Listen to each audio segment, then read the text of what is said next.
Olá, turma de antenas de propagação. Estamos aqui dando continuidade, mais um vídeo da parte de radiopropagação. E agora trazendo alguns temas aqui para vocês, complementares ao que a gente já viu. Então hoje a gente vai falar um pouquinho mais em detalhe sobre ionosfera, vocês vão entender melhor o funcionamento dela. Formulação de Norton, eu estou chamando de primeira parte porque a gente vai ver a parte maior hoje, mas eu deixei um restinho, que é uma parte que tem mais efeito em baixa frequência. Eu vou deixar isso para uma outra aula em que eu vou falar um pouco mais especificamente sobre frequências mais baixas. Tá?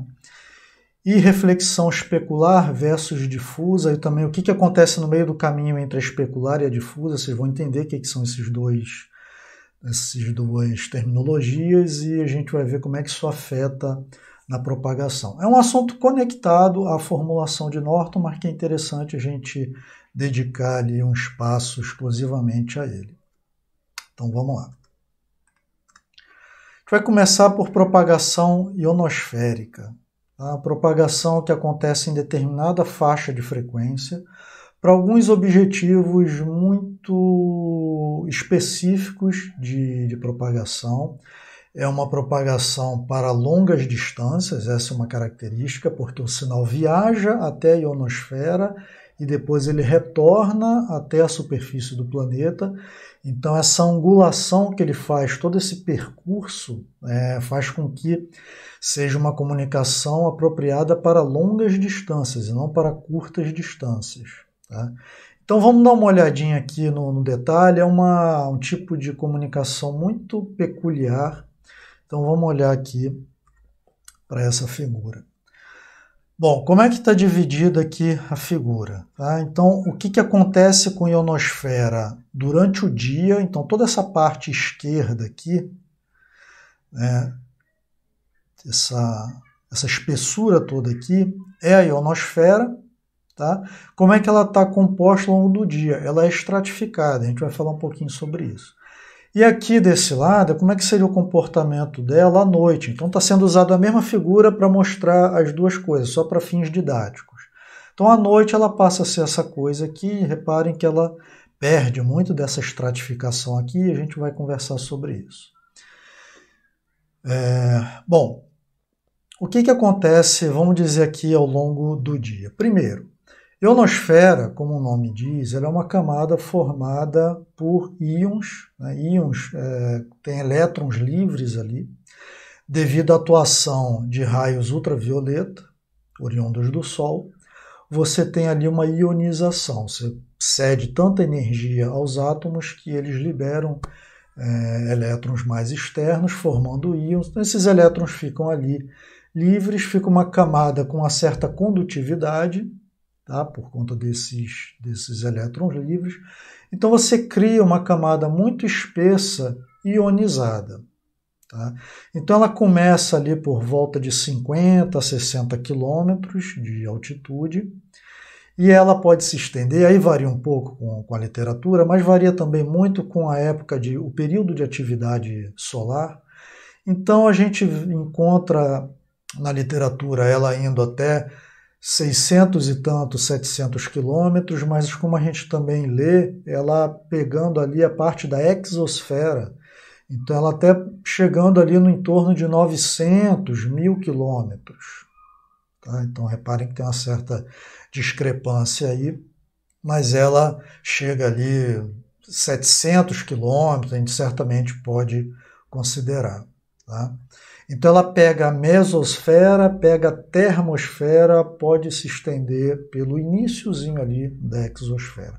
Ela é muito espessa, ela é muito relevante para a gente, como já tinha dito no conteúdo anterior. Bom, então o que está acontecendo durante o dia? Tá? Muita atividade solar, em geral, muita ionização. Ela apresenta esses estratos aqui, e que a gente costuma dividir, falando de camadas mais baixas para as mais superiores, camada D, E, camada F1, camada F2. Tá?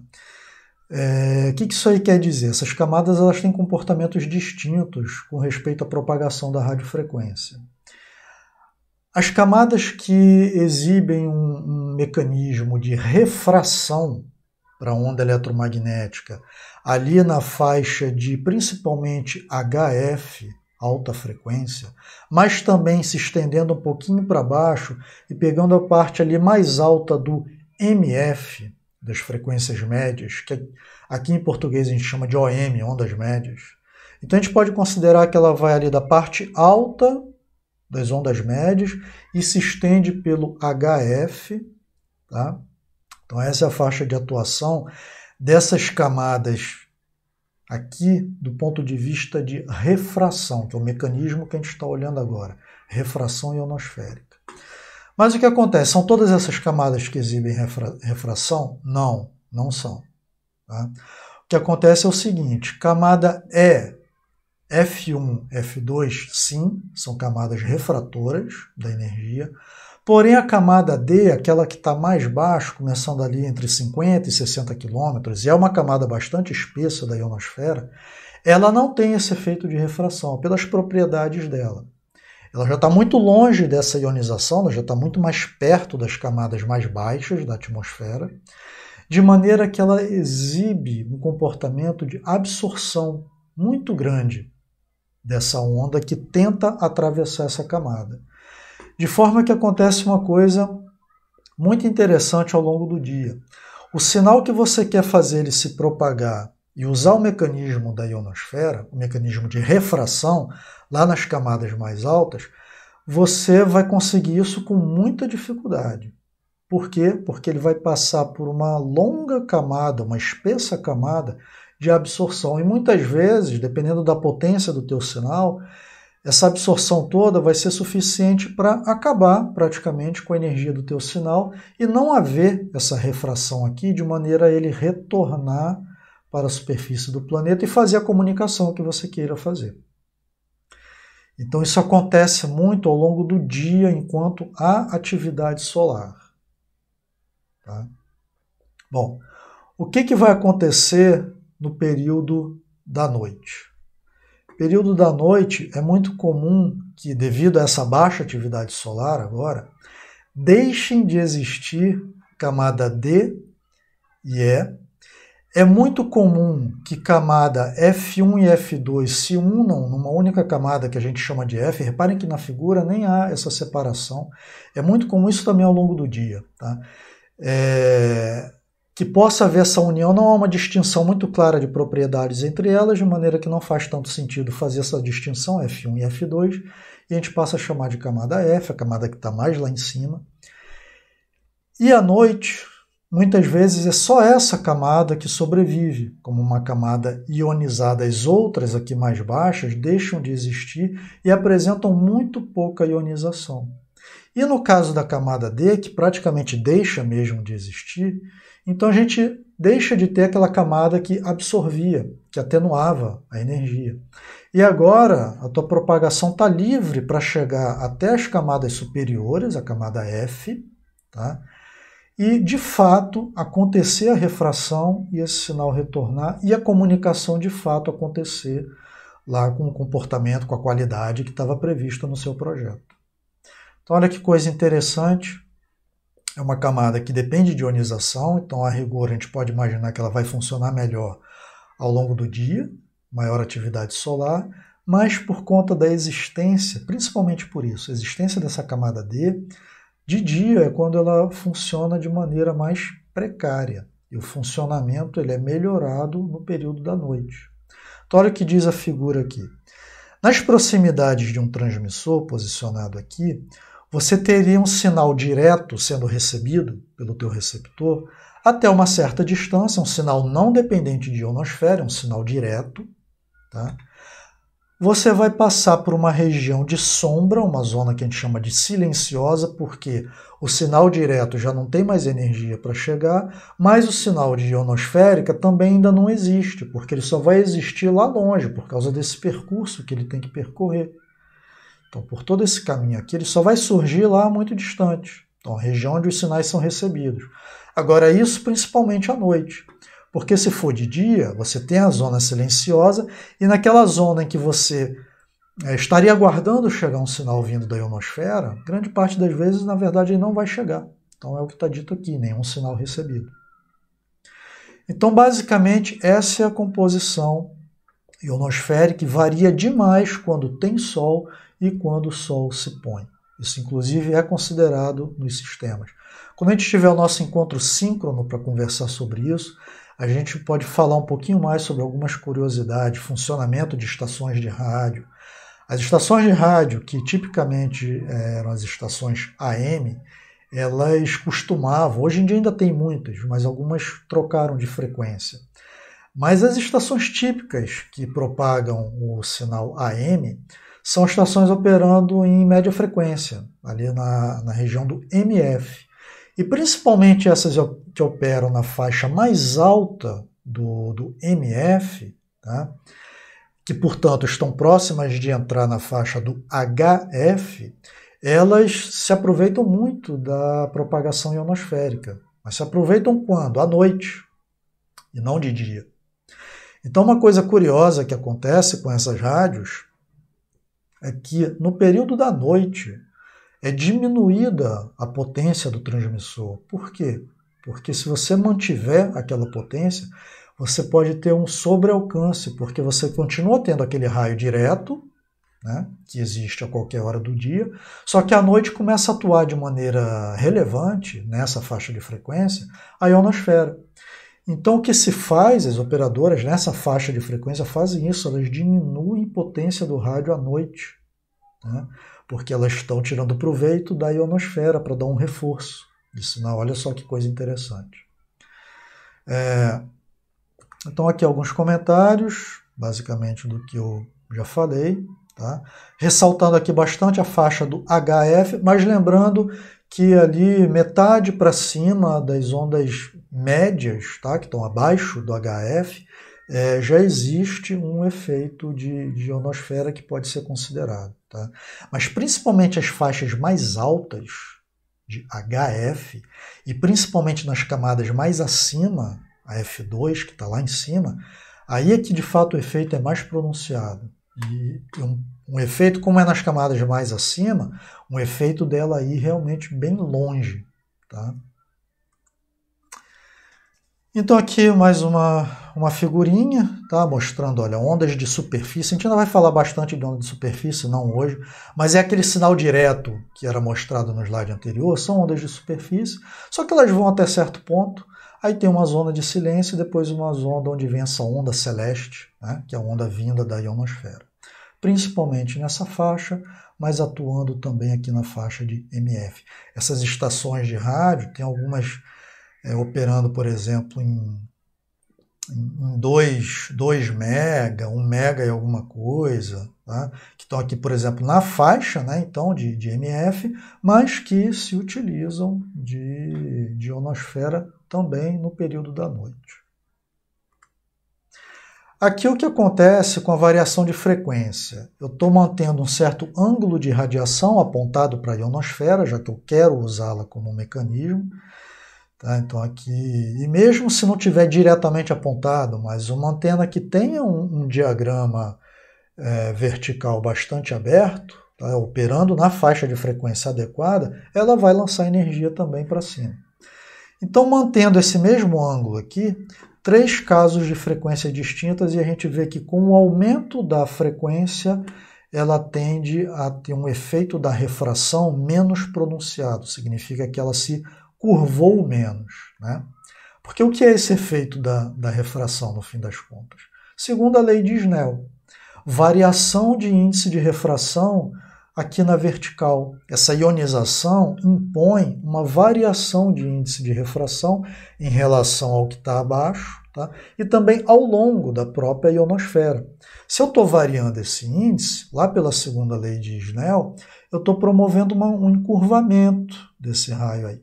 E ele vai curvando, curvando, a ponto de que ele retorna até a superfície do planeta. Esse que é o efeito de refração.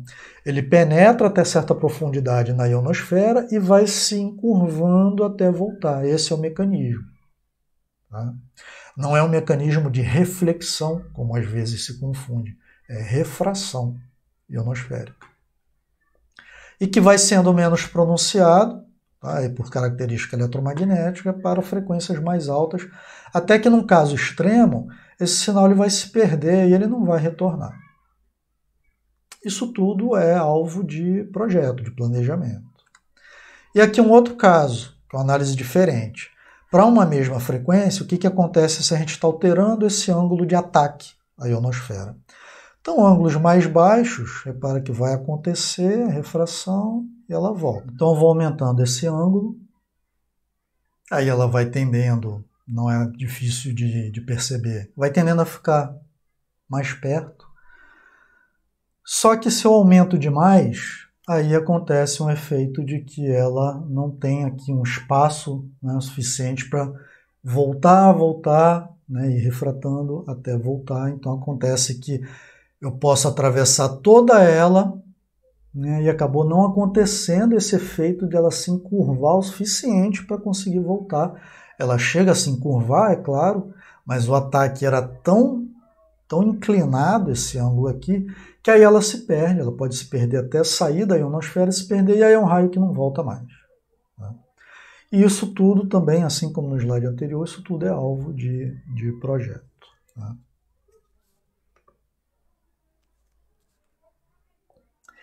E aí acontece um outro fenômeno na ionosfera, que a gente também usa para comunicação, mas aí em frequências muito mais baixas, acontece em VLF.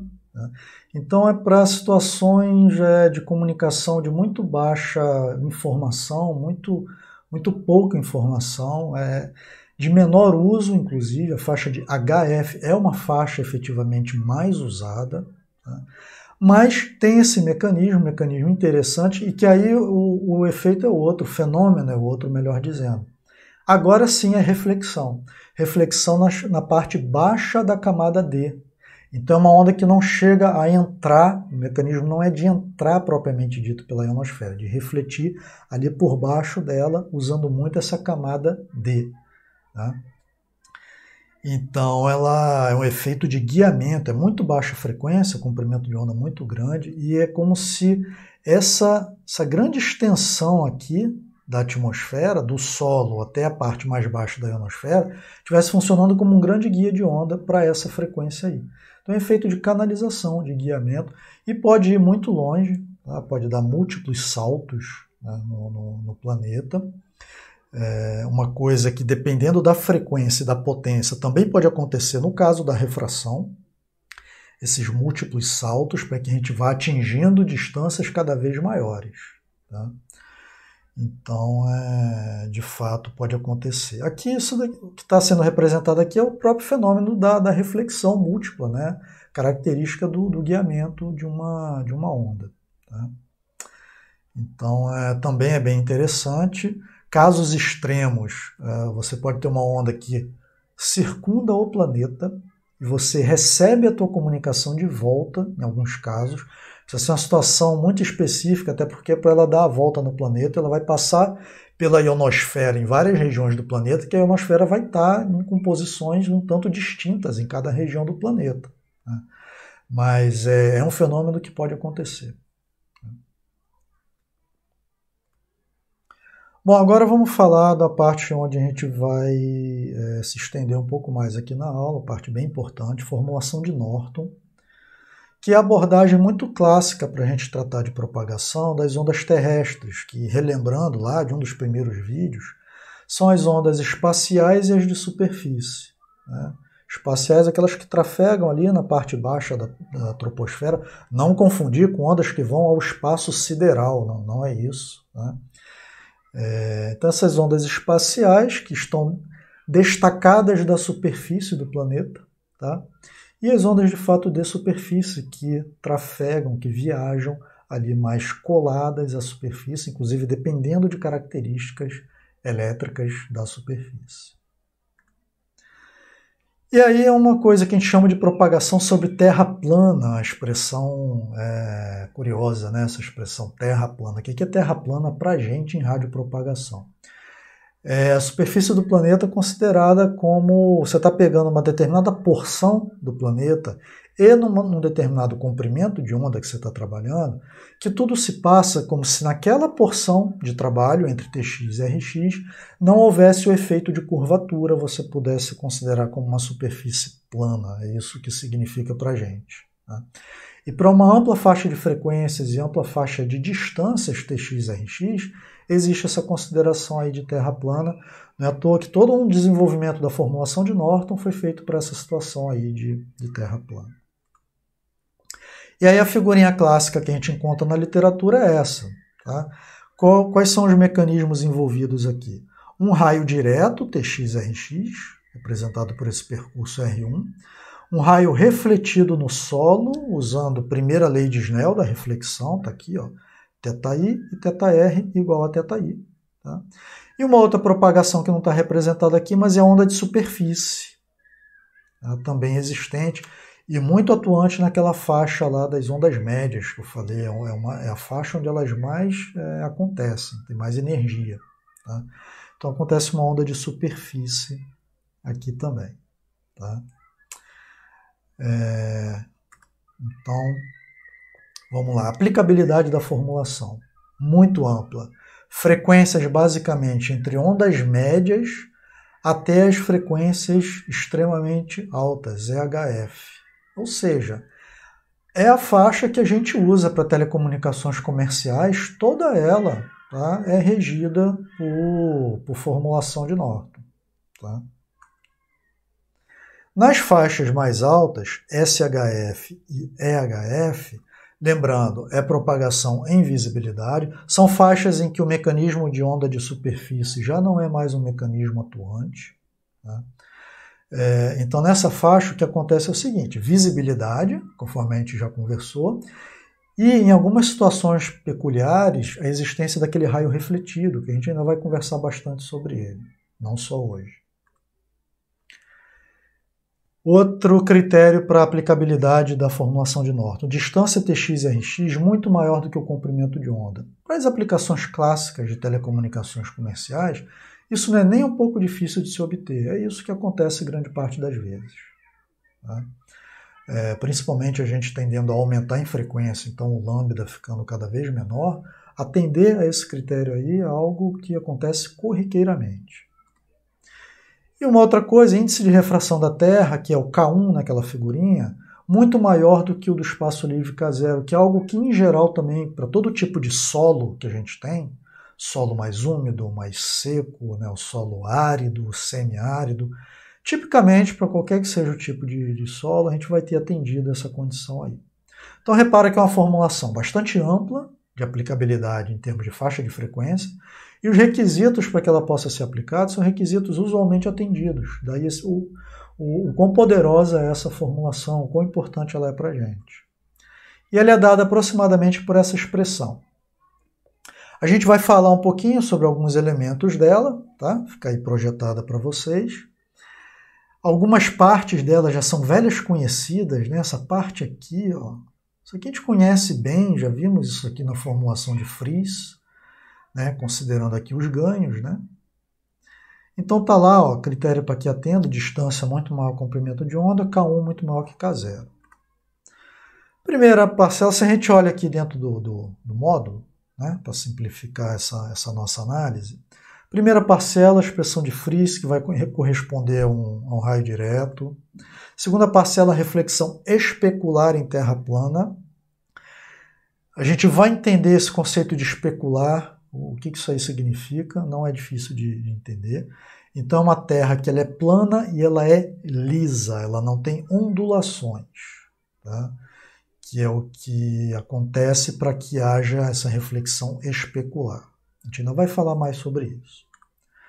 E a terceira parcela, que aparece esse elemento F, função da frequência angular, tá? É a tal da onda de superfície que viaja conectada ao solo. Esse fator F aqui é o que leva em consideração características elétricas do solo e que vai dizer para a gente se essa onda de superfície ela é mais ou menos relevante para aquela frequência e para aquele tipo de solo ali. Então, raio direto já conhecemos bem. Tá? Já vimos isso lá na formulação de Friis. E aí vamos aqui usar um certo tempo para a gente falar desse raio refletido em terra plana. Tá? Às vezes eu vou colocar esse terra plana entre aspas, mas às vezes eu nem vou colocar. Porque eu estou sendo cuidadoso com essa expressão terra plana, ela pode dar margem a outras interpretações, mas a essa altura vocês já perceberam o que significa terra plana aqui no nosso contexto. Tá? Então ele é muito dependente de um coeficiente de reflexão R, que vai ser apresentado no próximo slide, que por sua vez depende da como é que é a incidência, como é que é K0 e K1, tá? Que estão relacionados a parâmetros elétricos. A diferença de fase, né, a diferença de percurso entre raio direto e refletido, também vai ser muito relevante numa análise que a gente vai fazer para chegar nisso aqui, ó, que ainda vai aparecer, essa tal dessa equação de dois raios. Tá? Então aqui está coeficiente de reflexão, a gente não vai nem se ater tanto a ele não, até porque coeficiente de reflexão não é um assunto novo em eletromagnetismo. Esses índices V e H é porque a gente pode decompor o coeficiente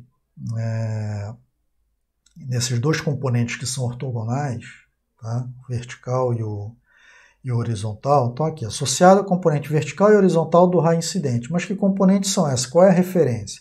A referência é o plano de incidência, que é o plano que contém o raio incidente e a normal à superfície onde está acontecendo a incidência.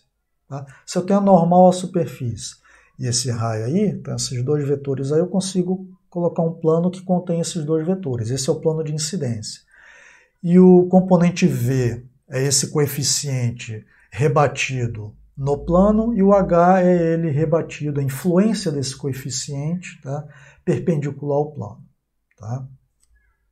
A mera forma de fazer a nossa análise, fazer esse rebatimento em duas componentes relativas ao plano de incidência. Tá? E a gente vai já entender por que foi interessante fazer esses dois rebatimentos aí. Lembrando quem é a permissividade elétrica complexa, relativa. Tá?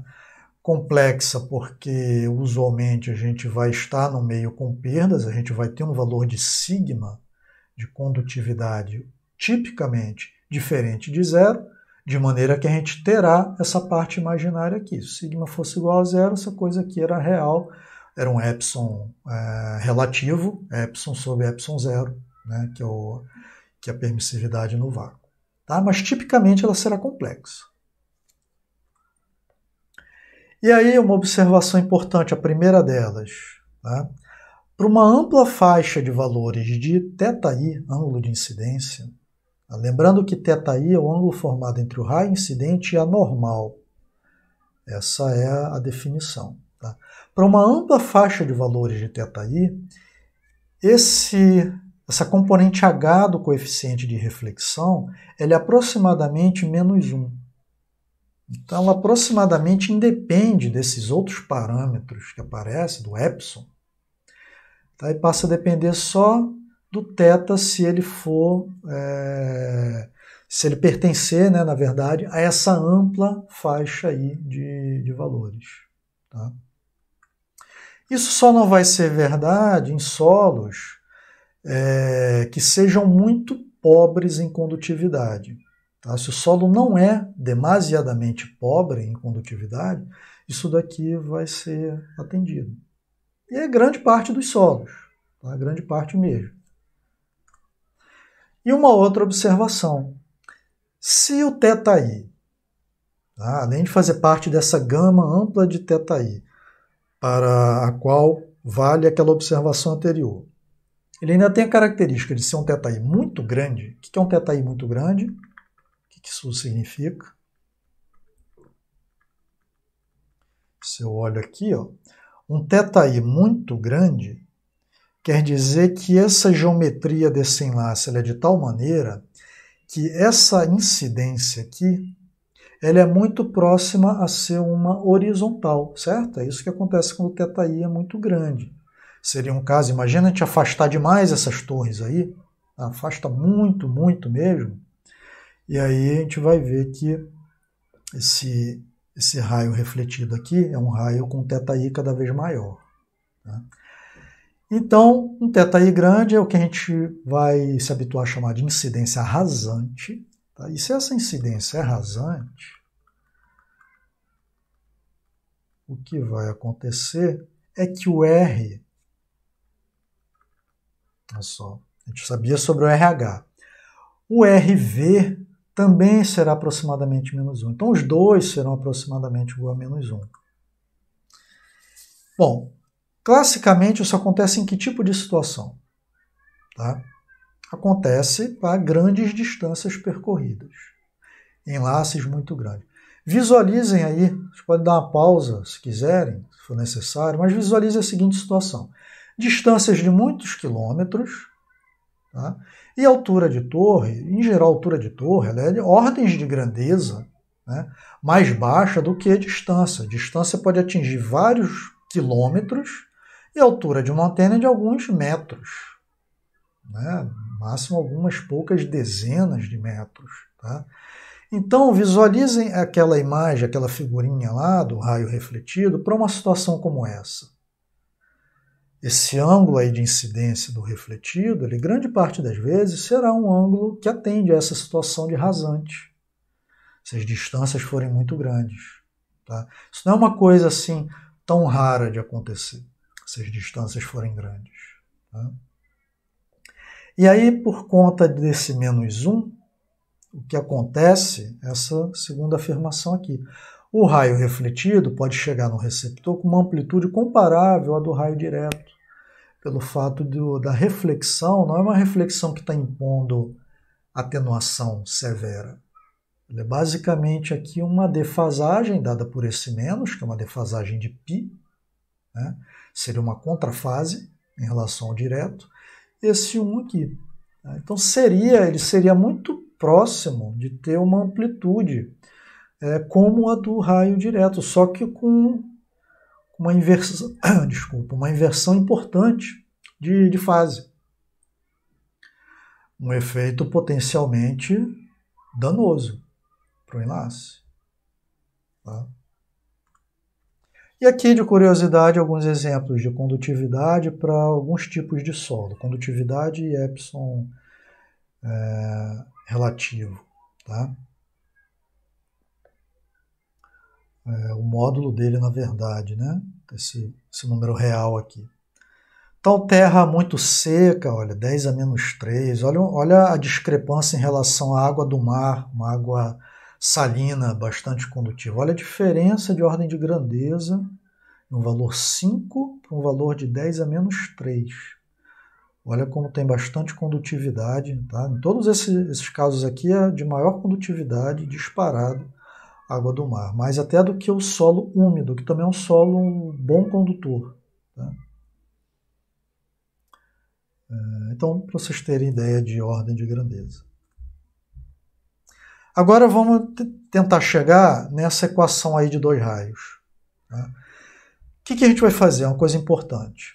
Lá da formulação de Norton, que tinha raio direto refletido e onda de superfície, não vamos analisar a onda de superfície.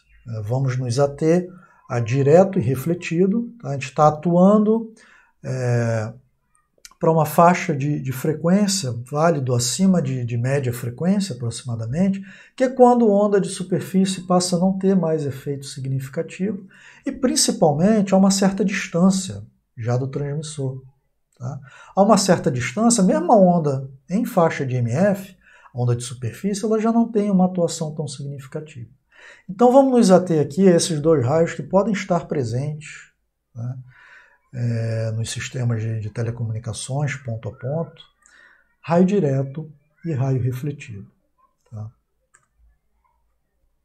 Se a gente garante que a distância é muito maior do que a soma dessas duas alturas, a gente está garantindo aqui, o que isso significa? A gente está se aproximando dessa condição aí de incidência rasante. Uma distância muito grande em relação a essas duas alturas aí. A gente está adicionando aqui um parâmetro puramente geométrico, tá? Para garantir esse θi grande. Tá? Bom, dá para mostrar que a diferença de fase numa situação como essa, entre raio direto e raio refletido, esse delta fase aqui é mesmo que aparece lá na formulação de Norton, ele é dado por isso aqui. Tá? E se a gente ainda considerar que a incidência é de fato rasante, a gente pode fazer essa aproximação, conforme a gente já viu. Se a gente leva essa incidência rasante lá na formulação de Norton e deixa de trabalhar com a parte de onda de superfície, tá? Então a gente coloca essas duas coisas lá dentro, a gente vai chegar nessa relação aqui. Tá? E aí agora se eu pego aqui o delta fase e substituo por aquela expressão que estava no slide anterior, a gente vai chegar nisso daqui. Tá? Então a relação aqui PR sobre PT seria 4, que multiplica isso aqui, essa coisa aqui. Tá? E aí eu fiz um plot exatamente dessa expressão, eu escolhi aqui uma potência transmitida de 100 watts, frequência em 900 MHz, essas duas alturas aqui, das duas antenas. Aqui está um valor de potência recebido em watt, a separação entre as antenas de 0 até 10 km. A gente percebe a oscilação, é claro que tem essa oscilação, é devido a esse seno quadrado, tá? Mas vai sendo amortecida conforme aumenta a distância por causa disso aqui, né? Olha o D aumentando aqui por um fator quadrado. Então a nossa senoide quadrada ela vai sendo amortecida até vai chegar um ponto aqui que ela não tem mais muito efeito não. A gente vai até estudar um pouquinho sobre isso.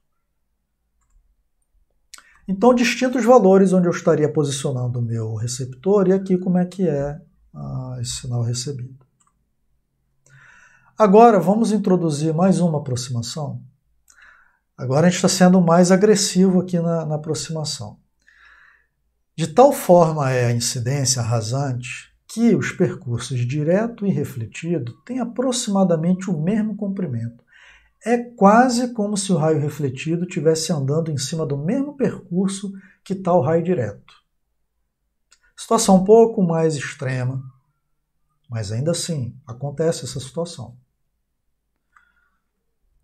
Aí a gente usa uma propriedade lá de trigonometria. O seno ou o seno quadrado de um argumento que é muito, muito pequeno, ele é aproximadamente igual ao argumento. Se for seno ao quadrado, é aproximadamente igual ao argumento ao quadrado, que é o que está aqui. Então a gente tem um delta fase muito pequeno, que foi essa imposição que a gente fez, tá? Fazendo com que isso aqui seja uma verdade. E aí a gente chegou numa coisa muito importante. Acabou o seno quadrado na nossa expressão, acabou aquela oscilação.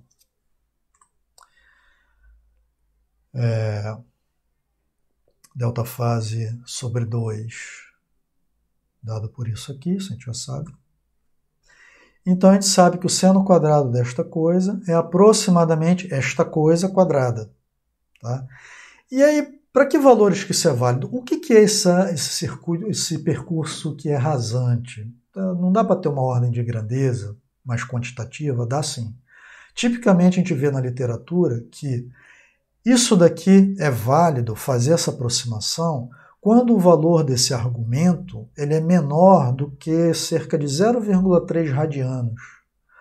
Ou seja, esta coisa aqui, né, menor do que cerca de 0,3, o que significa um delta fase menor do que cerca de 2 vezes isso daí, 0,6 radianos aproximadamente. Então essa é a ordem de grandeza. Então delta fase daí para menos, tá? É quando a gente pode considerar essa incidência que é de fato muito rasante para eu fazer essa aproximação. Inclusive, colocando esse valor na expressão para um determinado lambda, eu consigo descobrir uma relação entre as alturas e distância que me proporciona isso. Então, para um determinado enlace, eu consigo descobrir se ele está operando nessa condição. E aí, jogando na expressão, tá? Então, ó, caiu fora aquela oscilação, não existe mais, com a expressão bastante simplificada até. E aí eu boto PR sobre PT, isso é o inverso da atenuação, né? O valor de atenuação a gente tem quando a gente calcula PT sobre PR. Vai dar uma coisa maior do que 1, né? Que a gente passa para dB vai dar maior do que zero, e aquilo a gente chama de atenuação. Né? Aqui, como está feito o inverso, muitas vezes é como a gente encontra na literatura, lembrando que isso não é a atenuação, isso é o 1 sobre a atenuação. Tá? E aí a gente pega a atenuação, tá? Então a gente faz o inverso dessa coisa, e faz o 10 log na base 10 disso, para passar para dB. Aí a gente vai obter essa coisa aqui. Tá? E aí vocês podem dar um pause e fazerem uma análise dessa expressão, e tentando até dar uma comparada com a expressão similar a essa que a gente conhecia antes, que até é alvo de um exercício para vocês fazerem, que é a expressão da atenuação espaço livre, aquela formulação de Fries, expressa em dB. Tá? Que são lá três parcelas, uma constante, uma dependência com a frequência, uma dependência com a distância. Deem uma analisada nisso daqui. Então, olha, quem analisou, quem não analisou, o que tem basicamente duas coisas muito relevantes que a gente conclui daqui. Primeira delas, como é que é a dependência agora com a distância? Agora é por um fator aqui, ó, 40. Como é que era lá na formulação da atenuação espaço livre? Era 20. Né? A gente tinha em escala linear, a gente tinha um d ao quadrado. Aqui em escala linear, a gente tem um d à quarta. Variação muito mais agressiva, muito mais acentuada com a distância. Tá? Outra característica muito marcante aqui, cadê a dependência com a frequência? Não tem. Então, é de tal maneira a gente chegou numa situação do enlace, de incidência rasante, que ela não vai depender muito, o efeito disso daí, da frequência em que você está trabalhando. Exatamente por conta dessa composição, o direto percorrendo basicamente o mesmo caminho do refletido, tendo uma defasagem extremamente pequena, tá? Que a composição que vai haver entre os dois, né, aquela composição vetorial que vai haver entre os dois lá no receptor, ela é de pouca, né, aproximadamente nenhuma, tá, que é o que a gente chegou, dependência com a frequência. Isso é outra conclusão muito grande, tá? É o que está aqui no parêntese. E aí tem o nome da equação, é a famosa equação de dois raios, também conhecida como equação de terra plana. É a equação da propagação de dois raios, o direto e a reflexão no solo. Tá? Oriunda da formulação de Norton, colocando algumas aproximações, mas que, relembrando, são aproximações que acontecem muitas vezes nas situações reais de projeto. A gente vai ter a chance de conversar mais um pouquinho sobre isso em encontro síncrono. Dá para demonstrar que a aplicabilidade dessa formulação é para distâncias acima disso daqui. O que acontece em distâncias acima disso? É atendida aquela condição lá de extrema incidência rasante. Tá? Naquele meu exemplo, aquele plot que eu fiz, que tem aquela oscilação, esse comportamento ele começa a partir de aproximadamente 6 km, ou seja, se eu tivesse um TX e um RX com distância de 6 km ou daí para mais, é nesse ponto aí que começa a valer para aquele meu exemplo a incidência rasante e eu posso aplicar então aquela expressão de terra plana ou expressão de dois raios. Né? Então se a gente vem aqui, ó, aqui eu repeti o plot, 6 km aproximadamente aqui. Então, olha, deixa de ter oscilação. Se eu tentar encaixar uma reta aqui em cima desse pedaço, vocês vão ver que ela é uma reta e a inclinação dela é dada por isso aqui, aproximadamente, 1 sobre d à quarta. Ou seja, é aquele comportamento monotonicamente decrescente, segundo um expoente d a menos 4. Muito mais agressivo do que a gente encontraria em espaço livre. Então está aí terra plana, para que isso aconteça, terreno pouco obstruído, a gente está considerando visada, tá? típico de zonas rurais, zonas suburbanas, de menor quantidade de adensamento de edificações. E a superfície é lisa, que significa uma reflexão especular, é assunto a partir do próximo slide. Tá? Mas olha a relevância da gente considerar o efeito do solo. Isso é um ponto muito importante. Então você chegar, você vê duas antenas num ambiente muito desobstruído, e você olha para aquilo, bom, isso daqui é comunicação espaço livre, né? E você esquecer completamente a presença de um solo ali embaixo, que pode estar atuando como um super refletor, gerando esse raio refletido no solo, e que, dadas condições especiais que a gente estudou aqui, vai fazer com que aquele path loss, né? Aquela atenuação com a distância, ao invés de ser com uma inclinação d a menos 2 do espaço livre, vai ser d a menos 4 e o seu projeto estará completamente errado, né? Por desconsiderar o efeito do Sol. Então vamos falar mais um pouquinho desses tipos de reflexão no solo e aí a gente termina o vídeo. Então, especular versus difusa são maneiras da onda se refletir, isso depende da característica da superfície, relacionada com o ângulo de incidência, relacionada também com o comprimento de onda. Tá? A gente até aqui nesse vídeo está considerando reflexão especular. Para acontecer isso tudo aí, o desenvolvimento da equação de dois raios, reflexão especular no solo. O que isso quer dizer? A superfície é lisa. A superfície sendo lisa, para aquele comprimento de onda, para aquele ângulo de incidência, só tem uma direção de reflexão. Tá? Um caso típico é o espelho. Quando a gente se olha no espelho, por exemplo. O espelho é tipicamente uma superfície lisa e que gera reflexão especular. Você tem um raio incidindo ali e ele vai ter uma direção de reflexão. Se ele não fosse uma superfície lisa, que é o outro caso, que é a superfície rugosa, a gente veria uma imagem totalmente distorcida. Várias direções distintas de reflexão, que é o que a gente vai ver já já. O que seria difusa? É quando a superfície é rugosa. Então, olha, superfície lisa dá origem à reflexão especular. Superfície que é rugosa, ondulada, dá origem ao que a gente chama de reflexão difusa. O raio está se difundindo ali naquele ambiente. Então, olhando, se a gente olha em zoom, está vendo aqui uma onda incidente, estou representando como uma onda plana, todos os raios ali da frente de onda, tudo paralelo. E se eu dou um zoom, né, cada parte aqui dessa onda incidente vai atingir essa superfície segundo um determinado ângulo distinto. Por quê? Porque a superfície é ondulada. E se estamos sendo atingidos por ângulos distintos, haverá reflexões em ângulos distintos, cada qual respeitando a primeira lei de Snell. Só que isso dá origem a uma coisa totalmente difusa nessa reflexão. A energia está se difundindo. Não há uma direção preferencial em geral. Se ela for muito, muito rugosa, não haverá uma direção principal onde está voltando essa energia.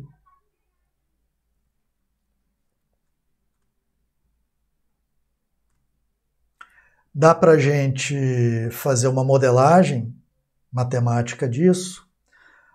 Isso aqui seria uma representação canônica de como é que é uma superfície rugosa, então fica fazendo essa coisa desse jeito, e dá para calcular a diferença de fase entre o que atingiu aqui essa parte e o outro raio que atingiu essa parte mais acima. Tá vendo? A gente pode calcular uma defasagem entre eles, defasagem atribuída ao fato de que estão percorrendo percursos distintos. Isso acontece lá em nível muito pequeno, né? E aí, se a incidência é rasante, a gente pode definir que o coeficiente de reflexão fica desse jeito aí, aproximadamente.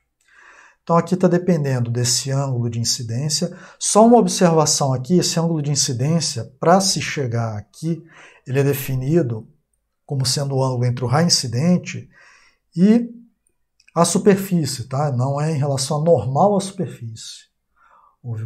Ele é o complementar, houve uma inversão de definição aqui para se chegar a esse ângulo, tá? Para se chegar a essa expressão, melhor dizendo. Então, muito rasante significa este valor aqui muito baixo. Tá? Esse sigma H ele é o desvio padrão dessa variável D, ele dá a ordem de grandeza do quão ondulado está aquele terreno ali. Tá? Se eu tenho um sigma muito alto, tá? Eu tenho esse desvio aí muito grande, superfície que ela é considerada muito rugosa, muito ondulada. E comprimento de onda. Então, repara como é que essa característica do coeficiente de reflexão para incidência rasante está dependendo aqui de parâmetros importantes. Incidência, a característica natural da rugosidade do terreno, que é esse sigma, e uma característica da onda incidente, lambda. Vocês podem dar um pause aí e dar uma analisada como é que está variando, em que circunstâncias está aumentando esse valor de C, em que circunstâncias ele está diminuindo. E tenham em mente o seguinte, quando ele aumenta, o coeficiente de reflexão aumenta, quer dizer que aquela energia que está sendo refletida, ela está com um valor muito baixo. Aquele coeficiente impôs uma perda muito grande da energia incidente. Ao passo que se esse valor de C ele está ficando um valor muito baixo, né, quer dizer que grande parte da energia está sendo de fato refletida de maneira relevante, de maneira importante. Tá? E aí a gente tem algumas classificações de acordo com o valor de C que eu encontrei para aquela minha situação. Aquele tipo de terreno, incidência e aquele comprimento de onda que eu estou usando. Então, olha só. Se o C é tão pequeno, menor do que 0,1, esse é o parâmetro típico que se adota, é porque a superfície é lisa. E a superfície lisa, olha só, a incidência é rasante. Tá? A superfície lisa. Tá? Isso quer dizer que grande parte da energia está sendo refletida numa única direção, porque a superfície lisa vai dar origem à reflexão especular. Então é isso que é considerado, ela é lisa. Então automaticamente são duas coisas que estão conectadas. A reflexão é especular. Eu posso também analisar, a reflexão só é especular porque a superfície é lisa. Tá? Talvez seja até mais fácil de entender dessa maneira. Para o outro extremo, se o C é muito grande, e aí é maior do que 10, tá? Quer dizer que ela é muito rugosa. E o C ele pode ser pequeno ou pode ser grande pela variação de qualquer desses parâmetros aqui, ou pela variação dos três. Qualquer um que varie aqui, para cima ou para baixo, pode fazer com que o C fique grande, fique pequeno. Tá? E dê origem ao que a gente chama de superfície lisa ou rugosa. Então aqui é muito rugosa. O que acontece quando ela é muito rugosa? Energia se espalhando para tudo quanto é direção. Não haverá, em geral, uma direção onde essa energia prevalece. Em geral, é pouca energia em tudo quanto é direção. Pode ter uma direção que vá até atingir o receptor de maneira rasante? Pode. Mas a energia, em geral, será muito, muito baixa. De maneira que, se a gente detecta que a superfície é muito rugosa, tipicamente a influência do raio refletido é desprezada. A gente não tem aquele modelo ali dos dois raios, porque inexiste o raio refletido. E aí, para todos os efeitos, de fato, a gente estaria considerando uma propagação em espaço livre, nessa condição. O que é muito interessante, né, se eu quero garantir um determinado nível de potência chegando no receptor. Então, de repente, a gente chegou à conclusão que se a superfície que está ali naquele solo, onde vai haver aquele ponto de reflexão, ela é rugosa, ao invés de, então, de eu ter uma perda de potência, né, que ela tem uma variação com a distância, em d elevado a menos 4, tá? Eu posso usar aproximadamente o d elevado a menos 2 do espaço livre. Agora, existe certamente um meio do caminho, né? Então, valores intermediários de C, aí a gente define uma coisa que é o coeficiente de espalhamento. O quanto que houve de espalhamento. Ela não é nem lisa, nem é rugosa, ela é um meio do caminho. E aí não é o caso extremo, né, que tem validade a equação de dois raios, mas também não é o caso de desprezar, não. Então a gente define esse C índice E, dado por essa exponencial, decrescente, ela decresce com o aumento de C. Tá? O que faz sentido, porque eu vou aumentando, aumentando, aumentando o C, a ponto que isso vai ser cada vez mais desprezível, né? E que aí de fato não vai mais fazer sentido usar o CE, porque eu vou acabar caindo nessa condição. E aí a gente altera o nosso coeficiente de reflexão por meio do CE. Eu pego lá o módulo daquele coeficiente que a gente já conhecia, o R, a gente decompôs ele, e multiplico por essa coisa aqui. Né? Na verdade, sendo a incidência rasante, né, o que a gente faz é exatamente isso mesmo, de pegar o R e multiplicar por esse CE. Tá? E aí eu obtenho um coeficiente de reflexão que é alterado, e é ele que eu vou usar para fazer o cálculo de como é que é, então, essa interação entre o raio direto e o raio refletido. Tá? Não será mais a equação de dois raios daquela forma ali. Será alguma coisa no meio do caminho. Não vai ser mais uma perda com a distância por um fator 4.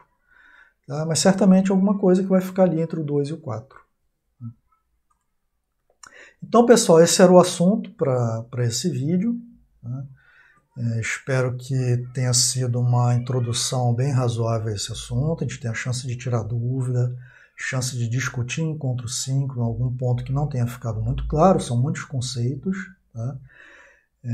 Então, obrigado por terem acompanhado até aqui e a gente se encontra num encontro síncrono. Até mais então.